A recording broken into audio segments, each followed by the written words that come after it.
So let's talk about the Orlando Magic. I thought signing Caldwell-Pope was one of the best moves this offseason. And the reason why I say that because he's a glue guy. He's a versatile defender. He makes winning plays, and he does all the right things you want on the basketball court. He shoots it from 41% from the three. So you add more spacing out there because the Magic need some three-point shooters to help Boncaro and Wagner so the defense isn't clogging the lanes and packing the paint. And on top of that, he's got championship experience. He won a ring with the Lakers in 2020. Then he won last year with the Nuggets with Jokic and Jamal Murray. So he brings all this to the table to help this young Magic team understand what it's like to have deep playoff runs and just provide a presence there for the Magic. I think that's awesome. He doesn't complain. He doesn't cause any issues in the locker room. You want a guy like that on your team. So he's going to bring a lot of value to the Magic. Another thing that I like what the Magic are doing is keeping their guys around. You extended Jonathan Isaac on his contract. Keeping him around might be a risk because of his injury history, but if he's only playing 15, 20 minutes a night and you can manage that knee, then the risk is worth it because defensively, he is a menace out there. I've seen him lock guys up. I remember one game watching him against Boston. Dude was locking Jason Tatum up. It was unreal to watch. And I think his defensive upside is worth keeping around. He also shot it from 37% from the three. So if he continues to hit his shots, then that's another plus for the Magic. Another thing is you brought back Mo Wagner. Again, you need some front court depth. You've got Wendell Carter back there. So it's important to keep that core together. That way they continue to get better with their chemistry. You still have Boncaro. You still have Franz Wagner. You still have Jalen Suggs. Those are your core pieces. Suggs, Franz, and Boncaro. The biggest thing that the Magic need to figure out is their point guard play. Cole Anthony is a great spark plug off the bench. He comes in, he gets you buckets, he brings a lot of energy, and you need that on your team. But the problem is he's not a consistent playmaker.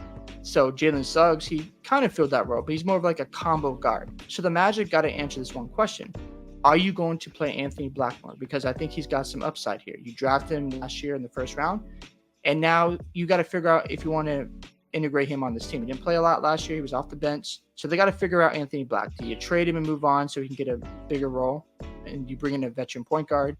Or do you take a risk and let him get developed and see how he turns out? Those are some questions that the Magic need to figure out because I think they need a better offensive approach. You can't just rely on Boncaro and Wagner to do everything out there, to make all the decisions. They need a point guard who can actually take that burden off of them. So that's going to be an interesting question that the Magic need to answer. Folks, I don't think it's coming back. And even when he was there, he was injured. And on top of that, he doesn't shoot well. So he's more of like a liability on the offensive side of the ball, and the spacing is more clogged when he's out there. He's a great guy. I think he could find a role on a team, but, for the Magic is not the right fit. Another question that the Magic need to figure out is their three-point shooting. Now, Pope does help with that because he shoots really well from the three, but how are you going to improve the shooting going forward? Because we know Jalen Suggs shot only 29% from the three. Franz Wagner shot 26% from the three. And those are your core guys. If they can get to about 34, 35%, that helps the team overall. So can Wagner get to 37% clip? Can Suggs get to 35, 36% from the three?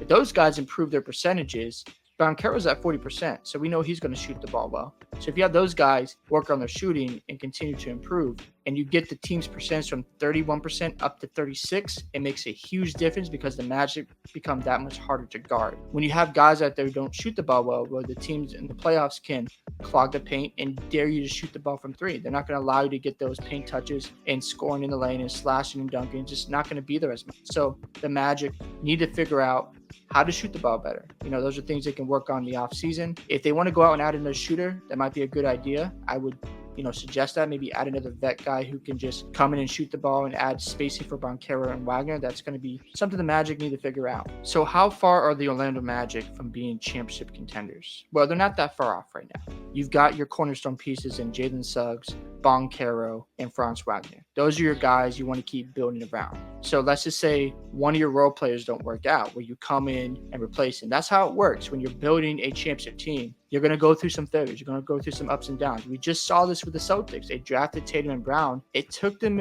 a while to find the right ingredients. They had to replace coaches. They had to trade Marcus Smart and Robert Williams III, who were drafted by Boston, to upgrade their offense by bringing in Drew Holiday and Kristaps Porzingis. So the Magic just got to trust this process. Understand that there's going to be some ups and downs. There's going to be some playoff failures. But as long as you continue to build around those 3 guys, I think extending Jalen Suggs is very important, because what you're doing is you're telling your top 2 guys, hey, we believe in you guys. We know this is going to work out, and we're going to figure out how to get a championship to Orlando. Also, where could they end up in the East this year? I think they could be a top 4 team in the Eastern Conference. There's just no doubt about it. They started 15-5 last year. They are unbelievable on defense. They can lock you up.